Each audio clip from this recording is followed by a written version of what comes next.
한마음으로 기도하는 교회라는 제목으로 하나님의 말씀을 전하도록 하겠습니다.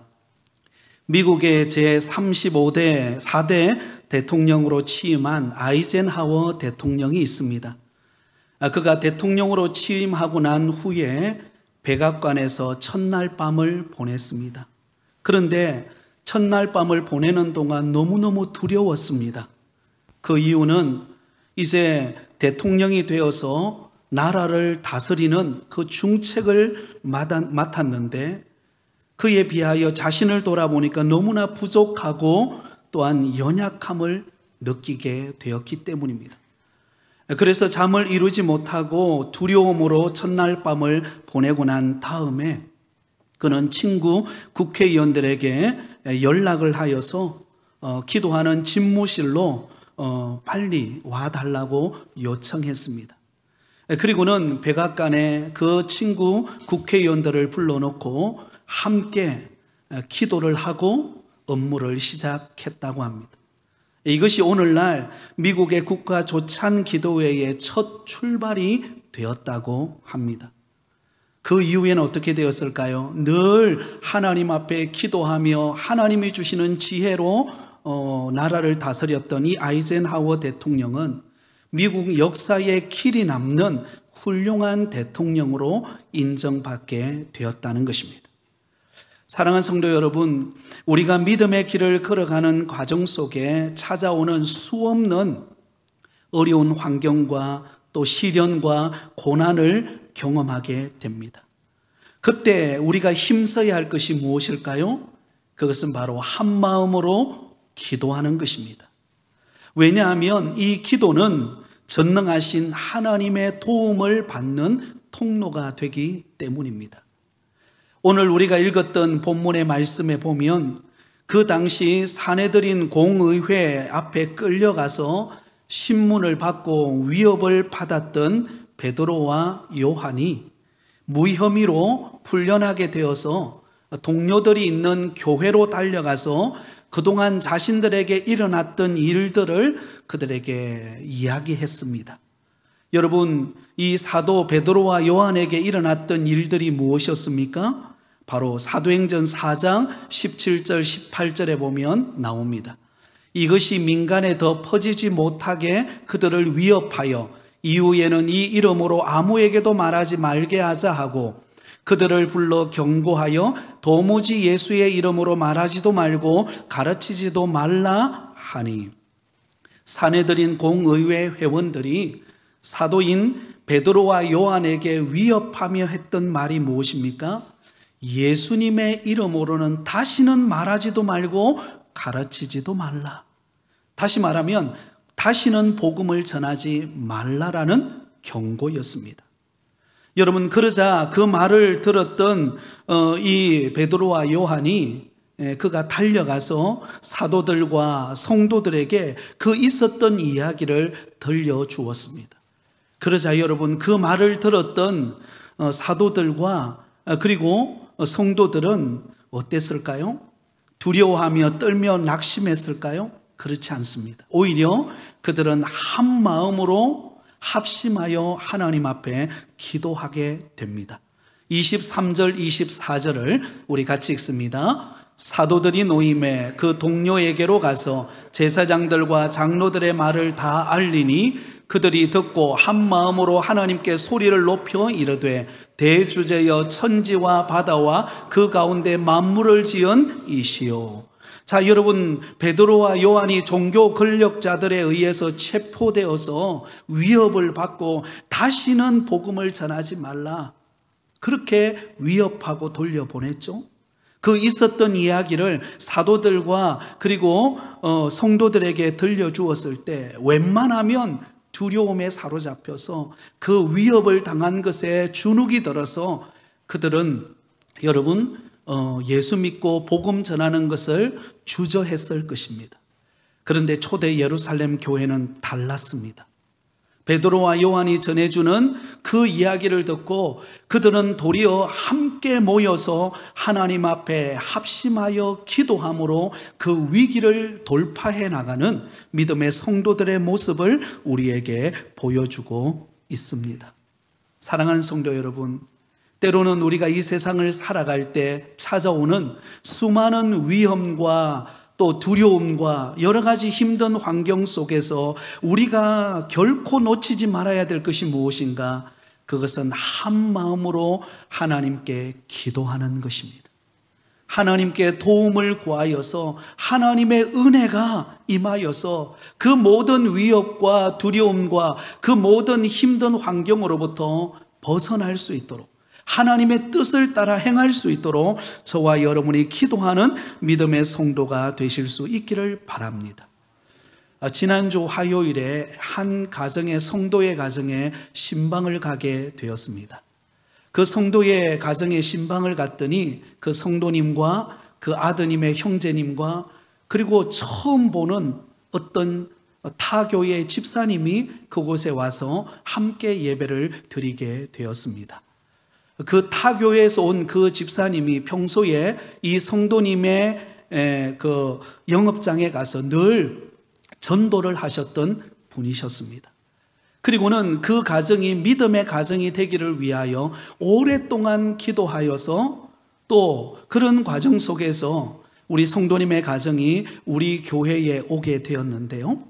어떻게 우리 교회에 오게 되었는가? 과거에 그 성도님의 남편 되시는 분이 우리 교회에 다녔다 그래요. 그 다녔던 그 흔적이 있었기 때문에 다른 교회보다도 나는 우리 가정이 부곡교회에 가서 믿음 생활을 해야 되겠다. 할렐루야, 은혜인 줄 믿습니다. 그리고는 우리 교회에 등록을 하고 또 신앙생활을 하게 되었습니다. 그런데 그 아드님에게 여러 가지 어려움에 아픔이 있었는데 그 집사님과 또 우리 교회 성도님들이 하나님 앞에 기도하는 가운데 그 성도님이 결단하면서 더 이상 술을 마시지 않겠다라고 결단을 하게 되었고, 그날 예배 드리는 그날이 8일째 술을 먹지 않는 날이었어요. 더 감사한 것은 술만 생각하면 오바이트가 나와서 더 이상 술 생각이 나지 않는 마음을 갖게 되었다고 합니다. 이후에 하나님께서 은혜 주셔서 그 가정에 그 자녀에게 놀라운 하나님의 축복의 문이 열릴 줄 믿습니다. 그래서 제가 예배를 드리면서 그 성도님의 가정에 우리 형제님에게 그 이야기를 했습니다. 이제부터는 좋은 일만 있을 것이다. 그동안은 힘들고 어려웠지만 하나님께서 주변에 기도하는 사람들이 있고 또 관심을 가져주는 사람이 있기 때문에 분명히 이제부터는 잘 될 것이다. 그리고는 함께 힘을 얻고 돌아오는 우리 교역자들의 마음속에도 큰 희망을 느끼게 되었습니다.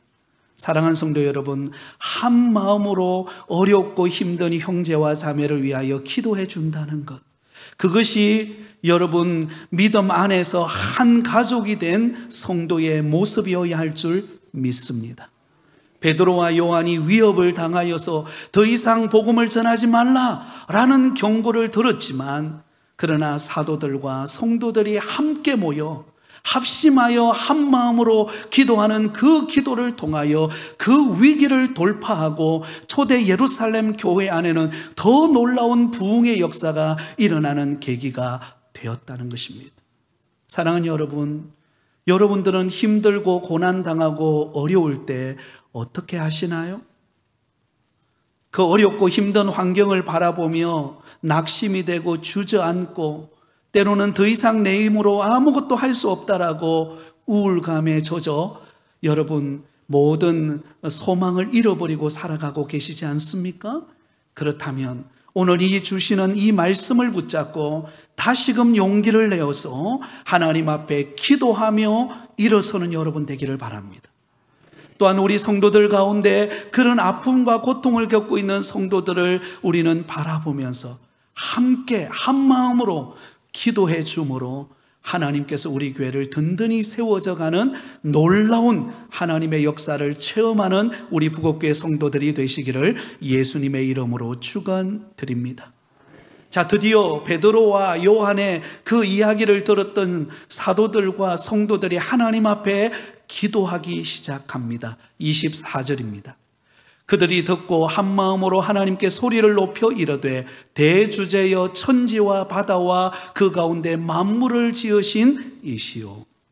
자, 여러분, 초대 예루살렘 교회가 그 어려운 그 협박당하는 그 수모당하는 상황 속에서 그들이 하나님 앞에 한 마음으로 소리를 높여 하나님 앞에 기도하기 시작합니다. 그런데 중요한 것은요, 그들이 기도할 때에 그 기도를 들으시는 하나님이 어떤 분이신가, 그것을 분명하게 인식하고 그들은 기도하고 있습니다.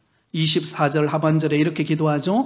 대주제여 천지와 바다와 그 가운데 만물을 지으신 이시오.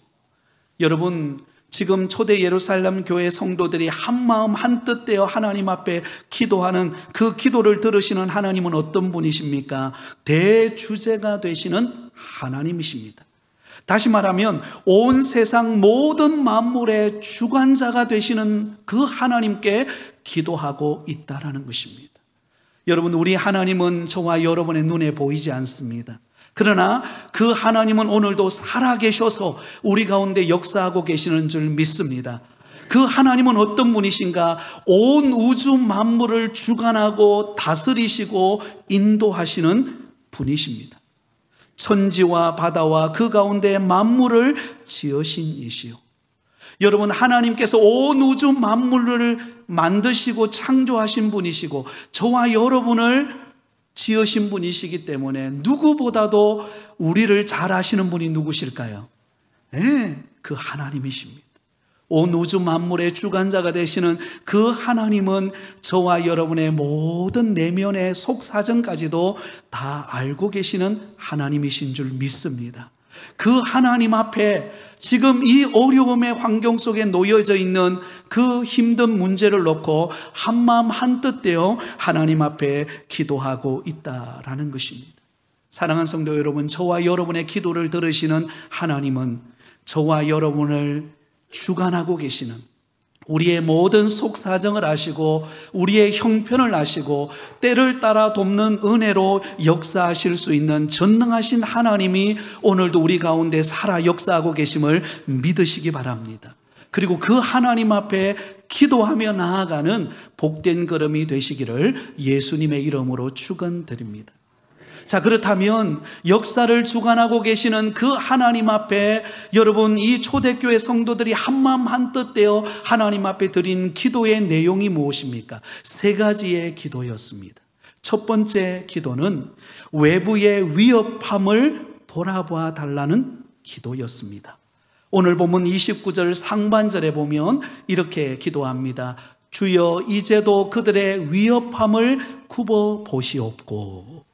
자, 여러분, 초대 예루살렘 교회의 사도들과 성도들이 그 베드로와 요한이 전한 다시는 복음을 전하지 말라 하는 그 경고를 들었을 때 그들이 가장 먼저 하나님 앞에 드렸던 기도의 내용이 무엇인가? 바로 위협함을 돌아보아 달라라는, 굽어보아 달라는 기도였습니다. 여러분, 당시 종교 지도자들, 특별히 사내들인 공의회 이 종교 지도자들은 강력한 힘과 권력을 가지고 있는 사람들이었습니다. 그들의 한마디는요, 마치 모든 그 이스라엘 유대인들을 움직일 만한 그런 강력한 힘과 권력을 가지고 있는 사람들입니다. 그러므로 그들의 위협은, 그들의 경고는 그냥 한 귀로 듣고 한 귀로 흘려버릴 만큼 그런 그냥 가벼운 그런 경고가 아니에요. 그 말을 어길 적시에는 여러분, 초대 교회에 위기가 찾아온다라는 것을 여러분 암시하고 있는 경고였습니다. 그런데 그 경고를 들었을 때 여러분, 이 초대 예루살렘 교회가 한마음 한뜻 돼서 기도한 것이 무엇입니까? 하나님, 이 위협함을 굽어 보시옵소서. 여기서 굽어 보아 달라라는 이 단어를 쉽게 풀이해 보면 이런 뜻입니다. 우리를 돌아봐 달라, 주목해 달라. 다른 말로 말하면 하나님, 간섭해 주옵소서라는 뜻입니다. 하나님, 이 위협을 당하고 이 경고를 당하는 이 상황 속에서 하나님 간섭하여 주시고 하나님 돌보아 주셔서 이 위기를 극복하게 해달라는 기도입니다. 사랑하는 성도 여러분, 믿음의 조상 아브라함이 약속의 땅 가나안 땅으로 갔을 때 그 이후에 아브라함이 두 번을 여러분 실수를 하게 되는데요. 그 실수가 무엇인가 하면 자기 아내 사라를 누이라고 속이는 실수를 두 번 반복합니다. 그런데 여러분, 믿음의 조상 아브라함이 두 번 실수를 반복하게 된 이유가 무엇인가? 한 번은 애굽으로 내려가서 그 애굽 사람들과 바로 왕을 두려워했기 때문이고, 또 다른 한 번은 그랄 땅으로 내려갔을 때 그 그랄 사람들을 두려워했기 때문입니다. 왜 두렵지 않았겠습니까? 그래서 아리따운 자기 아내 사라를 누이라고 두 번을 속이게 됩니다. 근데 여러분, 이것이 큰 위기가 닥치는 상황이 됩니다. 아브라함의 아내 사라는 장차 어떤 인물이 되어야 합니까? 믿음의 가문을 이어가는, 언약 백성을 이어가는 조상으로서 중요한 위치에 놓여 있는 사람이 사라입니다. 그런 사라가 바로 왕 앞에, 그랄 왕 앞에 여러분 가게 되었다. 이것은 엄청난 위기입니다. 근데 그때 누가 개입하게 되는가? 하나님이 개입하십니다. 하나님이 간섭하세요. 하나님이 그 위기 가운데, 위협 앞에서 하나님이 개입하셔서 굽어 보십니다. 어떻게 합니까? 그 바로왕에게, 바로와 그 집에 재앙을 내립니다. 그리고 그랄 왕에게 밤에 나타나서, 그 그랄 왕 아비멜렉에게 나타나서 너가 반드시 죽을 것이다. 하나님이 경고장을 날립니다. 여러분, 실수는 누가 했어요? 아브라함이 실수했어요. 아브라함의 실수 때문에 가정의 위기가 찾아오고 언약 백성이 끝나버리는 상황이 닥쳐왔어요. 근데 바로 그 상황 속에 하나님이 개입하십니다. 그리고는 아브라함을 나무라는 게 아니라 누구를 나무래요? 바로 왕과 그랄 왕 아비멜렉을 나무라면서 재앙과 죽을 것이라고 경고합니다. 사랑하는 성도 여러분, 이것은 하나님께서 아브라함의 가정을 굽어보시는, 하나님이 그 아브라함의 가정을 돌보시는, 간섭하고 계심을 보여주고 있는 것입니다. 그러면 여러분, 우리가 하나님 앞에 위협을 당하고 고난을 겪고 어려움의 환경에 놓였을 때 우리가 하나님 앞에 기도하면 하나님은 어떻게 하시는가? 저와 여러분을 굽어보시는 하나님이신 줄 믿습니다. 하나님이 우리를 돌보세요. 그 위협으로부터 하나님께서 간섭하시기 시작합니다. 여러분, 다니엘이 사자굴에 들어갔을 때 이제는 끝났어요. 사자굴, 그 배고픈 사자의 그 날카로운 그 발톱과 그 발톱에 짓눌려서 그는 죽을 수밖에 없는 상황입니다. 근데 그때 누가 간섭하십니까? 하나님이 그 사자굴 속으로 들어갔어요. 그리고는 사자가 입을 벌려서 여러분 그 다니엘을 잡아먹으려고 하는데 하나님이 입이 다물어지지 않게 만드셨어요. 할렐루야. 그리고는 그 위협으로부터 여러분 다니엘을 건져내게 하십니다. 그러면 여러분, 아무리 힘든 어려움과 때로는 위협과 고난 속에서도 하나님이 저와 여러분을 간섭하고 붙들고 계심을 잊지 마시기 바랍니다. 그러기에 우리는 기도할 수 있는 거예요. 그러기에 하나님을 붙들 수 있는 것입니다. 나의 힘으로, 내 능력으로는 안 되고 상황은 막히고 도저히 해결할 수 없는 상황이지만 그 가운데 하나님은 우리를 굽어보시기 위하여, 하나님은 우리를 돌보시기 위하여, 하나님은 우리에게 간섭하기 위해 우리 곁에 찾아오시는 분이 우리 하나님이세요. 그러므로 그 하나님 앞에 우리가 한마음 한뜻 되어 기도한다면 하나님은 그 위기를 이겨내게 하실 줄 믿습니다. 두 번째 기도가 무엇이었는가? 담대히 하나님의 말씀을 전하게 해달라는 기도입니다. 자, 9절 하반절에 보면 이렇게 말씀합니다. 또 종들로 하여금 담대히 하나님의 말씀을 전하게 하여 주시오며.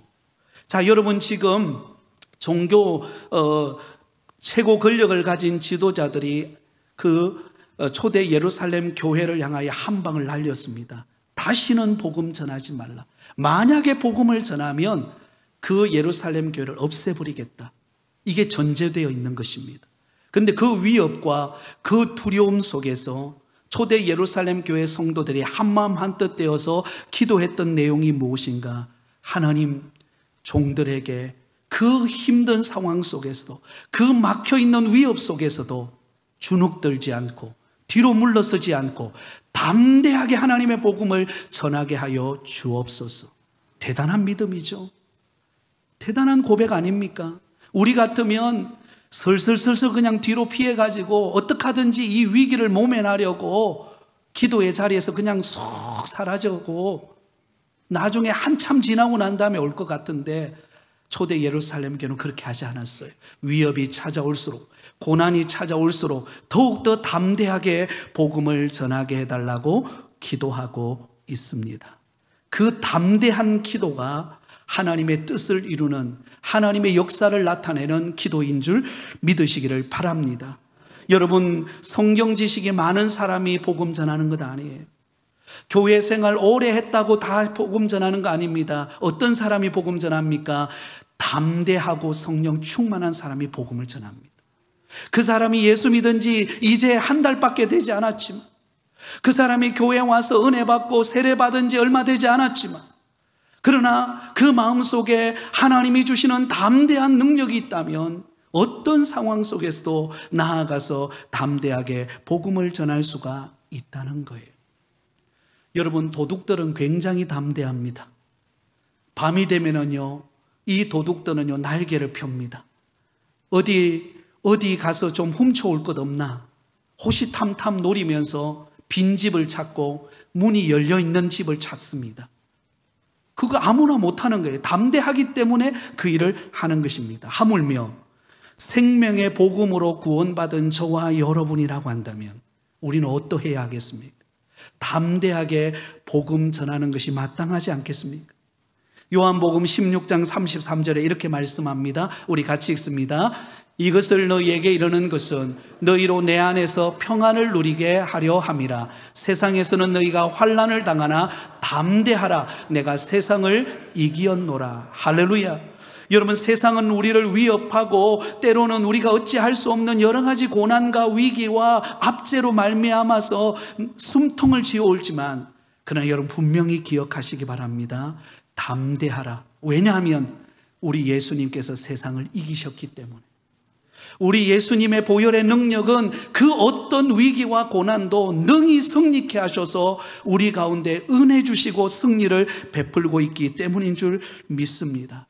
그러므로 우리는 주눅이 들고 낙심하고 좌절하고 뒤로 물러갈 것이 아니라 오히려 우리는 기도해야 합니다. 하나님, 우리 부곡교회 온 성도들이 위기를 당할수록, 고난을 겪을수록, 어려움을 당할수록 더욱더 담대하게 하여 주시옵소서.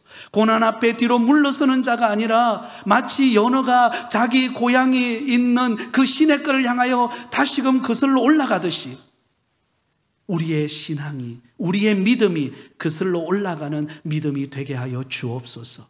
이렇게 기도하고 나갈 때 하나님께서 우리 가운데 놀라운 일을 행하게 하실 줄 믿습니다. 홍해 앞에 섰던 이스라엘 백성들은 두려웠습니다. 왜냐하면 그들 앞에는 시퍼런 홍해가 가로막고 있었고, 그의 뒤에는 바로의 군대가 칼을 들고 마차를 타고 뒤쫓아오고 있었습니다. 진퇴양난이라 그러죠. 앞으로 갈 수도 없고 뒤로 돌아설 수도 없고. 근데 하나님께서 뭐라고 이야기합니까? 모세에게 지팡이를 들고 그 홍해를 향하여 가르쳐라. 그리고는 발을 내디뎌 그 홍해를 건너가라고 말합니다. 시풀은 그 홍해 앞을 건너간다는 것, 세상적으로 보면 불가능한 일입니다. 그러나 담대한 믿음을 가지고, 하나님이 말씀하셨기 때문에 담대한 믿음을 가지고 그 발을 내어 디뎠을 때 홍해가 갈라지는 역사가 일어난 줄 믿습니다. 여러분, 우리가 믿음의 발을 내디디면요, 어둠은 물러갑니다. 빛이 들어오면 아무리 어둡게 하는 그 흑암도요, 빛이 딱 들어오면 물러갑니다. 이게 신비예요. 여러분, 우리 마음속에 환경의 어려움이 찾아오고 여러 가지 상황이 오려면 우리 마음이 어둠이 장악합니다. 내 마음을 장악해서 이러지도 못하고 저러지도 못하고 나도 할 수 없고 우리 가족도 할 수 있고 더 이상 힘이 없어 주저앉습니다. 그러나 그곳에 빛이 들어오면, 그곳에 주님을 믿는 신앙의 믿음이, 담대함이 들어오면 어둠은 물러갈 줄 믿습니다. 이 은혜가 저와 여러분에게 있으시기를 예수님의 이름으로 축원드립니다. 마지막 세 번째는요, 이 기도를 들었습니다. 표적과 기사가 나타나게 해달라는 기도를 드립니다. 우리 30절 말씀을 같이 읽습니다. 30절입니다. 시작. 손을 내밀어 병을 낫게 하시옵고 표적과 기사가 거룩한 종 예수의 이름으로 이루어지게 하옵소서 하더라. 할렐루야. 여러분, 사실 지금 사도 베드로와 요한이 왜 여러분 사내들인 공의에 붙들려 가서 위협을 당하고 경고를 받았습니까? 근본적인 이유는 바로 그 예루살렘 성전 미문 앞에 앉아있던 안전뱅이를 고쳐준 사건 때문에 그랬어요. 그 안전뱅이가 예수 그리스도의 이름으로 은과 금은 내게 없거니와 나사렛 예수 그리스도의 이름으로 명하노니 일어나 걸어라 라고 하는 그 믿음의 고백을 듣고 그 안전뱅이가 일어나 버린 거예요. 놀라운 기적의 역사가 일어난 사건 때문에 소용돌이가 일어났고, 결국은 사내들인 공의회에 속한 종교 지도자들이 이래서는 안 되겠다, 저들을 붙들어서 위협해야 되겠다. 그리고는 지금 이 사단이 벌어지게 된 것입니다. 그런데 여러분, 더 놀라운 것은, 그렇다면 우리 같으면 어떻겠습니까? 이제 더 이상 이런 기적이나 이런 놀라운 어떤 신앙의 간증, 그 일 때문에 일어난 사건이기 때문에 다시는 이런 일이 없기를 바라는 소극적인 태도로 바뀔 수 있는 상황입니다. 그런데 여러분, 초대 예루살렘 교회 성도들은 그렇지 않았어요. 뒤로 물러서지 않았다는 것입니다. 오히려 그 반대예요. 오히려 어떻게 말합니까? 하나님, 더 놀라운 표적과 기사가 나타나게 해 주옵소서. 병든 자가 고침받게 하여 주시고, 두려움에 사로잡힌 자가 새 힘을 얻게 하여 주시고, 절망 가운데 있는 자들이 일어나 하나님의 살아계심을 보게 하여 주시옵소서. 이건 대단한 기도예요. 그 놀라운 고백을 하고 있습니다. 여러분, 무엇을 경험했기 때문입니까? 베드로와 요한이 이 안전뱅이를 일으킨 사건으로 말미암아 놀랍게도요, 5,000명의 남자 성도 5,000명이 주께로 돌아오는 것을 보았기 때문이에요. 여러분, 베드로와 요한과 초대교회 성도들이 왜 이렇게 표적과 기사가 나타나기를 위하여 기도했는가? 그들의 이름을 알리고, 내가 이런 기적을 행하였다, 이걸 알리기 위한 것이 아니라 그들이 행한 그 기적을 통하여서 믿지 않는 영혼들이, 남자 장정 5,000명이 예수 믿고 돌아오는 것을 보는 순간, 그렇구나, 하나님, 우리 교회 안에 이러한 표적과 이적들이 더 많이 나타나서 더 많은 예수 믿지 않는 영혼들이 예수 믿고 구원받고 하나님의 자녀가 되게 하여 주옵소서. 그 바람이 있었기 때문에, 그 소원함이 있었기 때문입니다. 그래서 위협과 고난 속에서도 주저하지 않고 그들은 기도했던 것입니다. 하나님, 손을 내밀었을 때 병자가 낫게 하시고, 표적과 기사가 나타나서 예수 이름으로 말미암아 어둠이 물러가고 하나님의 놀라운 능력의 역사가 나타나게 하여 주시옵소서. 이게 간증입니다. 이게 신앙의 열매예요. 이런 은혜가 저와 여러분에게 있기를 원합니다. 제가 서두에 한 형제의 가정의 이야기를 했죠. 그 형제의 앞길에 하나님께서 이런 은혜의 문이 열려서 기적 같은 일이 일어나서 앞으로 하나님의 영광을 간증하는 역사가 있기를 예수님의 이름으로 축복합니다. 저와 여러분에게도 그런 일이 일어날 줄 믿습니다. 그러므로 우리는 기도해야 하는 것입니다. 하나님, 우리 부곡교회 안에 이런 놀라운 표적과 기사들이 나타나서 성도들의 가정이 회복되어지고, 절망이 떠나가고, 어둠이 사슬이 끊어지고, 하나님의 능력과 응답과 하나님의 축복의 문이 열리는 것을 경험하게 하여 주시옵소서. 그래서 우리가 모일 때마다 간증이 쏟아지고, 하나님께서 이런 역사를 나타내셨다, 하나님께서 우리 교회에 이런 은혜를 베풀어 주셨다, 그런 고백들이 흘러나서 믿지 않는 영혼들이 그 소문을 듣고 주께로 돌아오고 하나님의 나라가 확장되어지는 역사가 있을 줄 믿습니다. 마지막 결론입니다. 그 합심 기도의 결과가 어떨까요? 31절을 읽고 마무리하겠습니다. 우리 31절을 같이 읽습니다. 시작. 빌기를 다음에 모인 곳이 진동하더니 무리가 다 성령이 충만하여 담대히 하나님의 말씀을 전하니라. 할렐루야. 하나님 앞에 간절히 한 마음으로 합심하여 기도하니까요, 진동하는 역사가 일어났습니다. 하나님의 능력이 임하는 증거죠. 우리가 한 마음 한 뜻 되어 기도할 때 하나님께서 우리 교회를 진동시킬 줄 믿습니다. 이 금정구를 변화시킬 줄 믿습니다. 그러자 담대하게 성령 충만하여 하나님의 복음이 전파되어서 그 이후에는 말하지 않아도 어떤 일이 일어날까요? 부흥의 불길이 타오르는 역사가 일어난 것입니다. 하나님이 왜 오늘 이 메시지를 저와 여러분에게 전할까요? 우리 교회에도 이런 일이 일어날 것이기 때문입니다. 그러므로 우리는 믿음으로 한마음 한뜻 되어 하나님 앞에 기도하며 나아가는 저와 여러분 되기를 바랍니다. 우리 가정에 어떤 어려움과 시련이 있다 할지라도 뒤로 물러서지 말고 하나님 앞에 기도할 때 하나님의 능력이 저와 여러분의 가정을 회복시키실 줄 믿습니다. 이런 놀라운 은혜와 소망을 기대하며 이 한 주간도 살아가는 저와 여러분이 되시기를 예수님의 이름으로 축원드립니다.